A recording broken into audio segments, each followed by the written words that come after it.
Talvez pela sua temática de filme de época, Barry Lyndon seja um dos filmes menos conhecidos e cultuados de Stanley Kubrick, mas é uma das suas joias mais preciosas. Feito em 75, o filme narra a epopeia desse homem, Barry Lyndon, que vai do céu ao inferno, em meados do ano 1700. Com cenas de batalha e duelos de armas, o filme pode até ser um pouco lento às vezes, mas é a intenção de Kubrick fazer com que a gente olhe para os planos por mais tempo. Ele se inspirou muito em quadros da época para construir esse universo.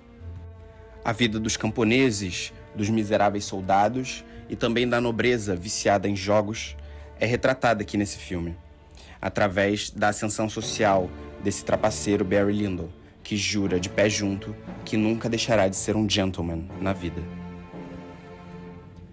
Em entrevista, Kubrick revela o quanto bebeu da fonte de diversas criações da história da arte para construir o universo de Barry Lyndon.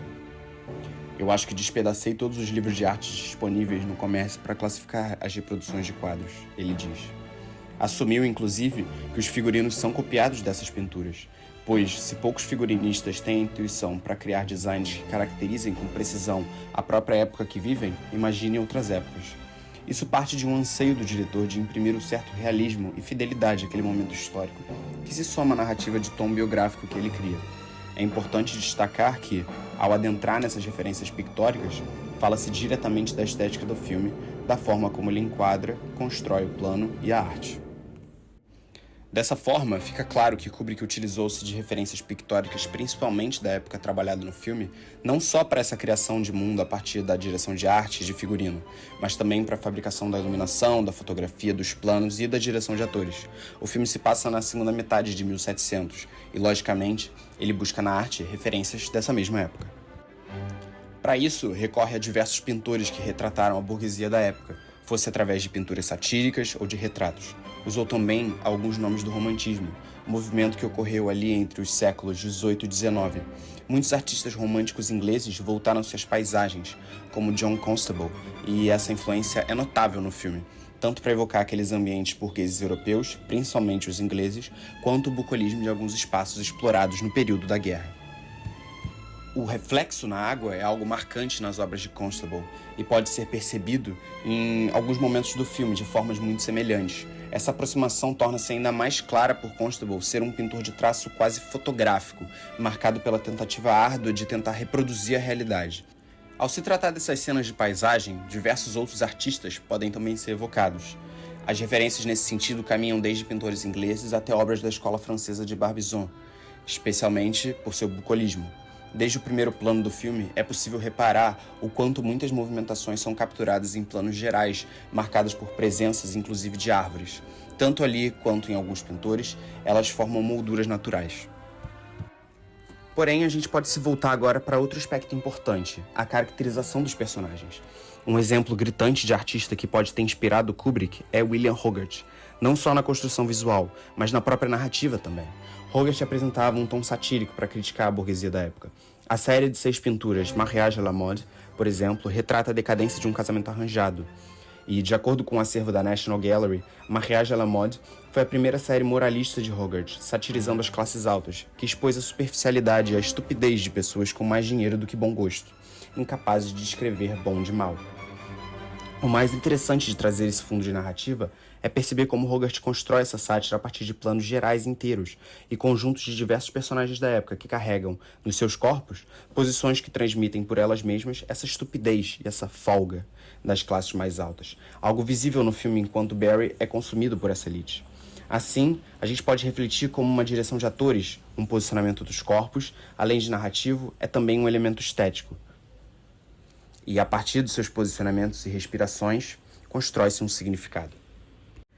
Além das poses satíricas, existem exemplos mais analíticos de construção, principalmente de figurino, a partir de retratos de pintores como Joshua Reynolds e Thomas Gainsborough. Neles, os retratos trazem os vestidos coloridos e exuberantes, penteados que se estendem para o alto com diversos adereços e perucas que abafaram as cabeças dos homens, que no filme parecem expor uma noção de ridículo, com a crescente careca do filho da Miss Lyndon, provavelmente vítima do abafamento da peruca.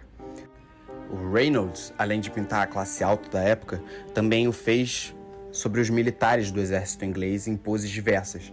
Nesse contexto, outra figura que trabalhou especialmente cavalos, que possui importância até mesmo para a virada do ato final de Barry Lyndon, é George Stubbs. Gainsborough, por sua vez, também serve de exemplo quanto às paisagens como os outros românticos ingleses, com planos gerais e personagens à distância. Esgotar as referências pictóricas aqui seria impossível, porém, o que se objetiva é trazer à luz como essas pinturas influenciam em diversos aspectos que orquestram a estética de um filme. Iluminação, figurino, captura da natureza, construção e distanciamento dos planos, a direção de atores e até mesmo a própria narrativa do filme, que não deixa de conversar com a estética que carrega. E para finalizar, cabe citar aqui uma referência que envolve algo muito marcante no filme: as cenas à luz de velas. Na mesma entrevista citada no começo do tópico, o Kubrick revela ter ido atrás de uma lente específica para filmar essas cenas. Não só elas trazem o realismo desejado pelo diretor, como parecem colocar visualmente o espectador em uma posição de invasor de um momento íntimo ou secreto. Seja pela relação daqueles personagens ali, ou pela noção de que algo de fora do permitido esteja ocorrendo, como as trapaças num jogo de cartas. Parecem revelar as entranhas daquele mundo do dinheiro, desiludido da forma que Hogarth pinta. Aqui, uma referência de luz de vela que traz à cena um mistério próximo ao de Kubrick é Joseph Wright. Em ambos, parece que a única fonte de luz é a vela, que parece ocupar uma posição central no quadro e faz de nós, espectadores, intrusos. Para mim, um momento que consegue encapsular perfeitamente toda a tese do filme, o seu norte temático que direciona todos os aspectos estéticos, acontece aos 48 minutos, depois que Barry vive sua primeira batalha no exército britânico, vê o tio morrendo nos braços e o narrador expõe um pouco do dilema do jovem. Uma coisa é sonhar com a guerra e toda a sua glória lá do sofá de casa. Outra, bem diferente, é viver uma guerra. É nesse momento que Barry pensa em desertar do exército. Ao que se segue a imagem fortíssima de um grupo de camponeses assistindo o que parece ser um celeiro ardendo em chamas, enquanto uma horda de soldados britânicos leva seus recursos, a colheita e os animais embora. A câmera fica estacionada na humilde construção em chamas por um tempo, mas depois acompanha o soldado Barry, carregando um cordeiro nos braços, enquanto o narrador lembra o espectador de que, enquanto nos livros de história conta-se as epopeias dos grandes reis e guerreiros, omite-se o fato de que eles lideravam toda sorte de homens medíocres, amedrontados e miseráveis como o próprio Barry, que não conseguem parar de pensar na sua própria sobrevivência. Ele, o soldado, símbolo da virilidade e astúcia, tem um rosto triste, de sonhos castrados, enquanto carrega um carneirinho representante da pureza e inocência para servir de alimento para os soldados na sua matança. É bem sabido que o Kubrick era bem anti-guerra, de modo que sempre que a guerra é retratada nos seus filmes, é de modo execrável, a fim de desconstruir a ideia de glória por trás do massacre de inocentes por outros inocentes. No entanto, aqui em Barry Lyndon, essa desconstrução da guerra e da nobreza que lidera as guerras toma proporções estéticas um pouco mais arrojadas. Como um narrador que desmente os livros de história que contam sobre os grandes feitos de reis e generais, o Kubrick parece querer desmentir aqueles quadros clássicos das grandes batalhas europeias.